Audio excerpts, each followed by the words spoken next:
Hello hello. હાજી. હા, હમણાં પેલા ફેસબુકમાં તમે વિડીયો મૂકેલો છે સાહેબ? કયો વિડીયો? આ દાનબા બાપુનો એનો. કોણ બોલો છો? હું ચેતનભાઈ બોલું છું. ચેતનભાઈ? હા, એટલે તમને પછી આગળ વાત કરું. તમે મૂકેલો છે કે નહીં તો વાત કરું એમ. અને મારું નામ એ છે તો મેં જ મૂક્યો છે. હા હા હા. હું 3 વખત જઈ આવ્યો છું, મને કોઈ ફેર નથી. હા. મેં ખીચડી ખાધી, પ્રસાદ લીધો, ઘરે આવીને તે પ્રમાણે પાણી પીધું, અગરબત્તી ફેરવી, હા. કોઈ ફેર નથી એમ. તો મારે શું કરવું એમ? તો તમારે એ માની લેવાનું કે ખોટું છે. એટલે ભગવાન છે કે નહીં એમ મારે શું કરવું એમ? ભાઈ તો તમારો પોતાનો જાત અનુભવ થયો છે. તમે વિચારો કે એને તમને જે કીધું એ તમામ કાર્ય તમે અરે એ કર્યા. તો મળે, એ થોડા મળે ભાઈ આપણને. હું એ જ કહું શીખવાનું છું આપણે. ચેતનભાઈ, હા, હું એ જ કહું છું કે તમને એને જે જે કીધું એ તમે કર્યું. એના માણસોએ જે કીધું ને એ પ્રમાણે કર્યું કે ઘરે જઈને રાજાજી જીજાજી નામની અગરબત્તી કરીને પાણી પી લેજો. હવે તમે ને 3 ધક્કા ખાયા, કેટલા રૂપિયાનો ખર્ચો કર્યો? પૈસા તો ગયા માય સાહેબ. સારું નહીં, આમ થવું ખાલી જોઈએ. પૈસાનું કોઈ લેવા દેવા નથી. પૈસાનું સારું મહત્વ થવું. નથી. હું એવું મહત્વ નથી આપતો. ખાલી હું એમ પૂછું છું કે કેટલાનો ખર્ચો કર્યો.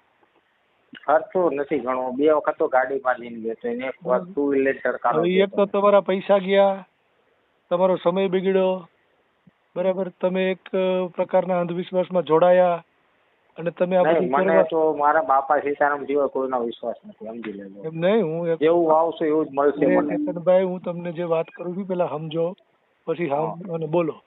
હું એમ કહું છું કે તમે તમારો સમય બગાડ્યો, પૈસા બગાડ્યા, તમે એક અંધવિશ્વાસ તરફ જોડાણા અને એને કીધું એ તમે બધું માની અને કર્યું હોતે, કર્યું ને? હા. અને છતાંય પછી એનું કોઈ રિઝલ્ટ ન મળ્યું, તો હવે વિચારવાનું તમારે રહ્યું કે ભગવાન છે કે નથી. શું લાગે છે, ભગવાન છે? નહીં, મને છેલ્લા 2 દાડા એમ લાગ્યું કે નહીં, અમને કીધું લોહીની ઉલટી થશે. હા. થઈ હતી? હે? લોહીની ઉલટી થઈ હતી? કશું નહીં થયું. તો શું ખરા, હજી છૂટ્યો નથી. લો ને. હા. અને હું શું કહું સાહેબ, તમને મારો નંબર તમે કોઈ ડાઉનલોડ ન કરતા, હા. શેર ન કરતા. હા. કોઈ વાંધો નહીં. તમારો નંબર મને જો તમારે જો મારી વાત સાંભળો, તમારામાં શક્તિ હોય તો દાનબા બાપુ જોડે મને મળાવો, બરોબર? દાનબા બાપુ જોડે તો કેમ ભાઈ મારે કાંઈ મળવા જવું નથી, કેમ કે મને એમાં રસ જ નથી. હું એ કોઈ વસ્તુમાં માનતો નથી. ન માનવાનું કારણ એવું છે કે તમારી જેવા લોકો જો એમ કહેતા હોય કે એમ 3 ધક્કા ખાઈને અમને કાંઈ થયું નથી, તો પછી મારે હુકમને ખોટો ધક્કો ખાવા જવો. હા, તો હું વિડીયો જોઉં છું કે 2025 ને 2026 સુધીનું ઓનલાઈન બુકિંગ છે, બરોબર? હા.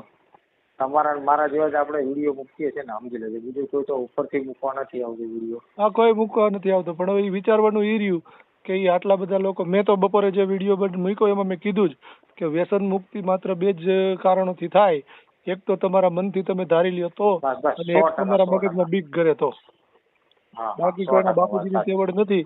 અને એ વસ્તુ હું છાતી ઠોકીને કહું છું કે બીજા કોઈ દેવી દેવતાઓ આવી અને તમારું હા. વ્યસન ન છોડાવી શકે. કોઈ ના ના, ડોક્ટર ન 100%. છોડાવી શકે ને? એકદમ મનથી એક તમે એમ રાજા બની જાઓ કે મારે કોઈની આની જરૂર નથી, તો તમે વાત 100%. કોઈ ડોક્ટર અને એક ન બીક, છોડાવી શકે. અને એક બીક. હા. વાત સાચી છે તમારી. ભલે ભલે. તો તમે કયા ગામથી બોલો છો સાહેબ? અમરેલી.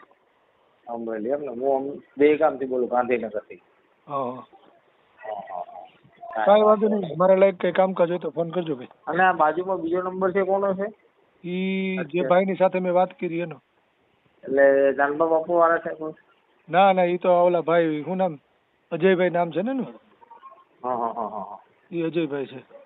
એને કોઈ ફોન કરવાનો મતલબ નહીં, કાંઈ બિચારા મારી જેવા એને કાંઈ નથી. દુઃખી માણસ. વાંધો. હા. પેલા વાંધો નહીં.